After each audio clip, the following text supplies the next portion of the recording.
মাঝে মাঝে জুতা পিটা খেয়ে বিদায় হবে তারা। আর বন্ধুগণ, সিদ্ধান্ত নিল তিনটা। এক নাম্বার হলো গ্রেফতারি পরোয়ানা, আমার নবীকে গ্রেফতার করা হলো। তার আগে আমার নবীর কাছে আবু জেহেল সহ তার সঙ্গবঙ্গরা নবীকে বলল, মুহাম্মদ, মুহাব্বতে বলেন সাল্লাল্লাহু আলাইহি ওয়াসাল্লাম। ডাক দিয়ে বলেছে, মুহাম্মদ শুনে নাও, তোমার কাছে একটি কথা আমরা বলি। এক নাম্বার কথা হলো, তুমি যা বলবা তাই দেব। এক কথায় গাড়ি দেব, নারী দেব, টাকা দেব, ক্ষমতাবান হিসাবে ক্ষমতায় তোমাকে ক্ষমতার মসনদে বসাবো, সব কিছু তোমার দেব। কাজ করতে হবে একটা। আমার নবী বললেন, কি কাজ করতে হবে সেটা বলে দাও। আবু জেহেল ঘোষণা করেছে, সব করতে পারবা, তোমার জন্য মসজিদ বানাই দেব, খানকা বানিয়ে দেব, যেখানে আমল করবা, নামাজ পড়বা, তোমার যত আমল আখলাক যত কিছু প্রয়োজন সেখানে তুমি করবা। কিন্তু তোমাকে একটা কাজ করতে হবে, শুধুমাত্র কালিমার দাওয়াতটা বন্ধ করতে হবে। আপনারা বলেন, আমার নবী কি দাওয়াত বন্ধ করেছিল নাকি? একটা কাজ, দাওয়াতটা বন্ধ করো, গাড়ি পাবা, নারী পাবা, অর্থ পাবা। সুতরাং আমার বন্ধুরে, আজ আমার পৃথিবীতে, আমার সোনার বাংলায় মানুষগুলো তিন ভাগে বিভক্ত হয়েছে, আলেমগুলো তিন ভাগে ভাগ হয়েছে, হুজুরগুলো তিন ভাগে ভাগ হয়েছে। সব হুজুর কিন্তু হুজুর এক নাম্বারের না। সব জায়গায় দুই নাম্বার আছে না? নাই বাজারে গিয়ে সবাই একটা বাড়ি দিয়ে বলে আমার মাল এক নাম্বার, কি আছে না? নাই আসলে দাবি করলে কি এক নাম্বার হবে না ভিতরে এক নাম্বার থাকা লাগবে? এখন শীতকালে যতই দাবি করুক সবিন তেল এক নাম্বার কি দুই নাম্বার আমরা দেখলে চিনতে পারি, কি দেখলে সেটা যায় না। সুতরাং হুজুরদের আলোচনা শুনলে, কথা বললে আমরাও বুঝে নিতে পারি যে এক নাম্বার না দুই নাম্বার।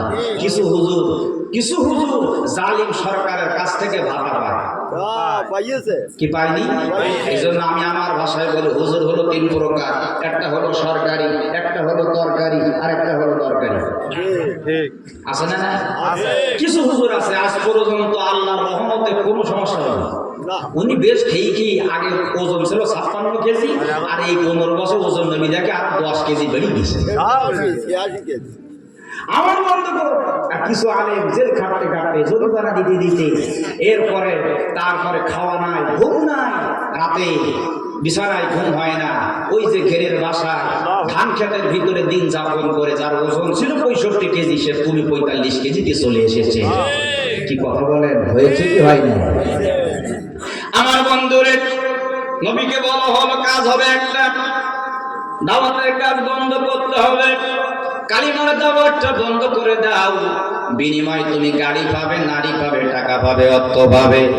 আল্লাহর নবী বললেন সেটা হবে না, কারণ আল্লাহ বলে দিয়েছেন, ওয়ামান আহসানু কাওলাম মিম্মান দাআ ইলাল্লাহি ওয়া আমিলা সালিহান ওয়া ক্বালা ইন্নানি মিনাল মুসলিমিন।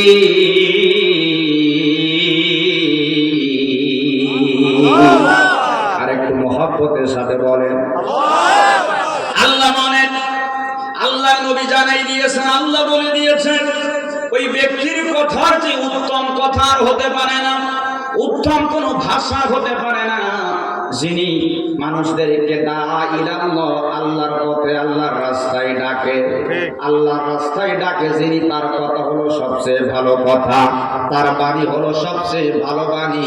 দুই নাম্বার হলো ওয়া আমিলা সালিহা, নিজে নেক আমল করে। আর তিন নাম্বারে বলে ও ক্বালা ইন্নানি মিনাল মুসলিমিন, আমি একজন সাধারণ মুসলমান।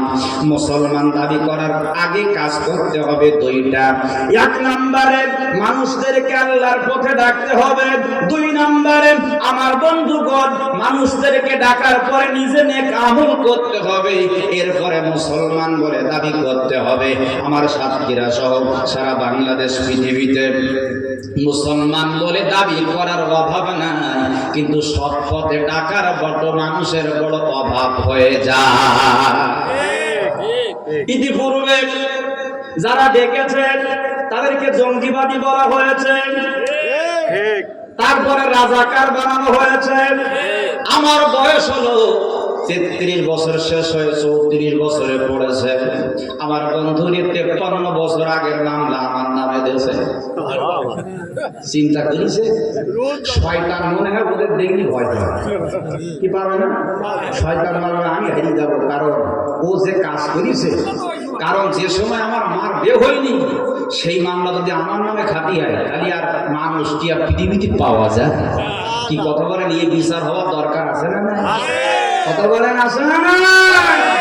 যারা দোকানে বসে বসে অথবা মোড়ের মাথায় বসে, রাস্তায় বসে চিন্তা ভাবনা করতেছো যে কি করি কি হয়, কি করি কি হয়, তোমাদেরকে হিসাব করতে হবে। 53 বছর আগের মামলা 33 বছর বয়সের মানুষের নামে যদি দিতে পারো, এ বিচার তোমাদের নেওয়া লাগবে, শাস্তি নেওয়া লাগবে। শুধুমাত্র মন্ত্রণালয়ে আগুন দিয়ে বিচার বন্ধ করা যাবে না, যাবে না, যাবে না। যত সহজ মনে করেছো ততটি সহজে বাঙালি জাতি তোমাদেরকে ছাড়বে না। চিনে ফেলেছে, বুঝে ফেলেছে, প্রত্যেকটার হিসাব ইনশাআল্লাহ বাংলার জমিনে হবে, হবে, হবে ইনশাআল্লাহ। কিছুদিন আগে একটা মোবাইল রেকর্ড শুনলাম, উনি বলতেছেন যে আমি কাছাকাছি আছি,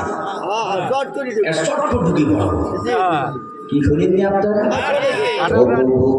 আইসো চট করিয়া তোমার জন্য রাখেছি আয়না ঘর সাজায়া, ও বাবু আইসো চট করিয়া তোমার জন্য আয়না ঘর রাখিছি সাজায়া।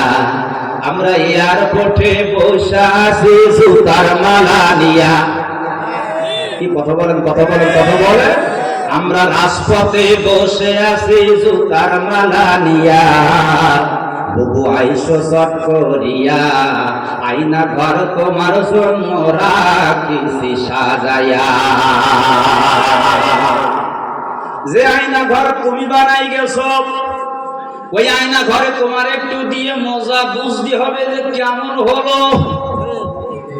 আমার বন্ধুরে, যতই করো ষড়যন্ত্র, যত চিন্তা যাই করো না কেন, তোমরা কেউই মাপ পাবে না। এজন্য আপনাদের মাঝে বলছি না, নবীজিকে 1 নম্বরে বলা হলো দাওয়াত বন্ধ করে দাও।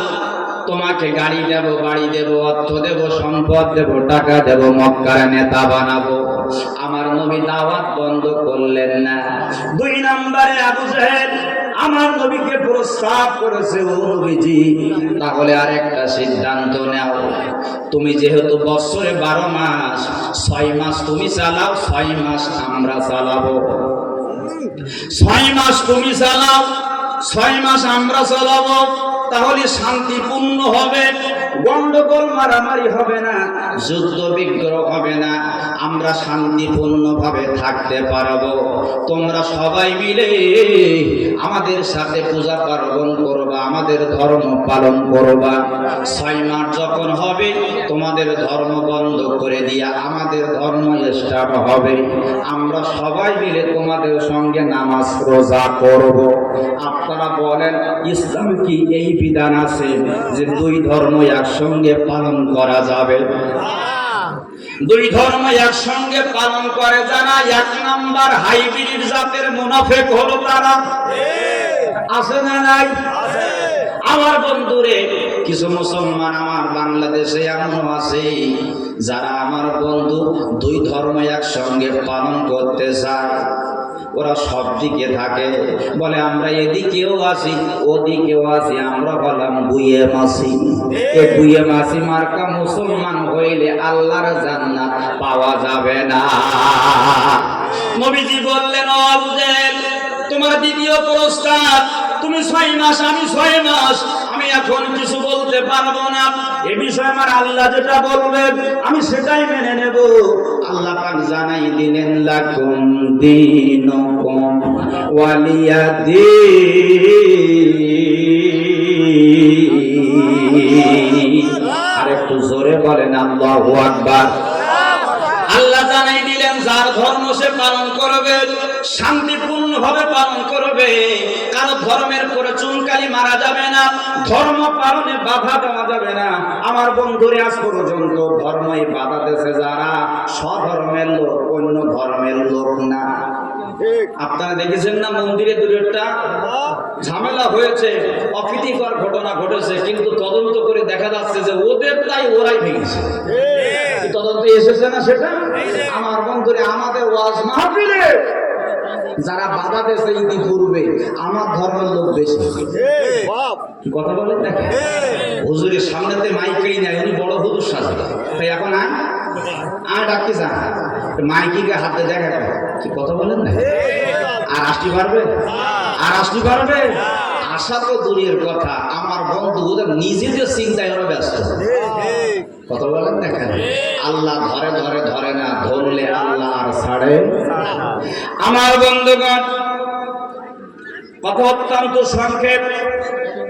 2 নাম্বার নবীকে বলা হলো 6 মাস আমার ধর্ম, 6 মাস আমরা চালাবো, 6 মাস তুমি চালাবে। আমার বন্ধুরে আমি আপনাদের মাঝে বলি, আমি আপনাদের খেদমতে আরজ করতেছি। আচ্ছা, আপনাদের বিচলিত হওয়ার কারণ নেই, যে সমস্যা কিছু না, ভালো কথাই বলেছে। তো আমি আপনাদের মাঝে বলি, আল্লাহ নবীর আর একটা কথা আমি বলছি আপনাদের সামনে। এদিকে 2টা কথা রেখেছি, যে নবীর বিরুদ্ধে সিদ্ধান্ত নিয়েছে কয়টা? 3টা। এরপরে নবীকে আবার প্রস্তাব করেছে 2টা। এখন দিচ্ছি 2টা, মোট 3টা প্রস্তাব, তার 2 নাম্বার পয়েন্ট চলতেছে। তাই 6টা পয়েন্টের উপরে আমার কথা আসতেছে। প্রথমে বলেছে যে নবীর বিরুদ্ধে সিদ্ধান্ত, তাদের সিদ্ধান্ত চূড়ান্ত হয়েছে 3টা। 1 নাম্বার বলেছি সেটা হলো গ্রেফতার। 1 নাম্বার কি? গ্রেফতার। তারপরে আমার নবীকে প্রলোভন দিয়ে নবীর জন্য তারা 3টা অপশন দিয়েছে। 1 নাম্বার অপশন দিয়েছে, নবী দাওয়াত বন্ধ করো, গাড়ি পাবা, নারী পাবা, টাকা পাবা। 2 নাম্বার বলেছে, নবী তুমি সমাজ চালাও, আমরা সবাই তোমার পেছনে নামাজ পড়বো, আর আমরা যখন আমাদের ধর্ম করবো সবাই মিলে আমাদের ধর্ম করবো, তাহলে আর গন্ডগোল মারামারি হবে না। কিন্তু আল্লাহ বলছেন যার ধর্ম সে পালন করবে, শান্তিপূর্ণভাবে পালন করবে। এই সুযোগে একসঙ্গে 2 ধর্ম পালন করা যাবে না। তুই মাঝে মধ্যে ঘন্টাতে নামাজ পড়বা আর বলবা আমি বছর বছর ওমরা করি, আবার ওপারে যে সিঁদুর মাখবা, সুযোগ নাই নাই নাই, হবে না না না। এর ভিতরে আমি আপনাদেরকে বলি, আমি সময় অত্যন্ত সংক্ষেপ, অত সংক্ষেপ সময়ের ভিতরে কথা বলা যায় না, কথা বলে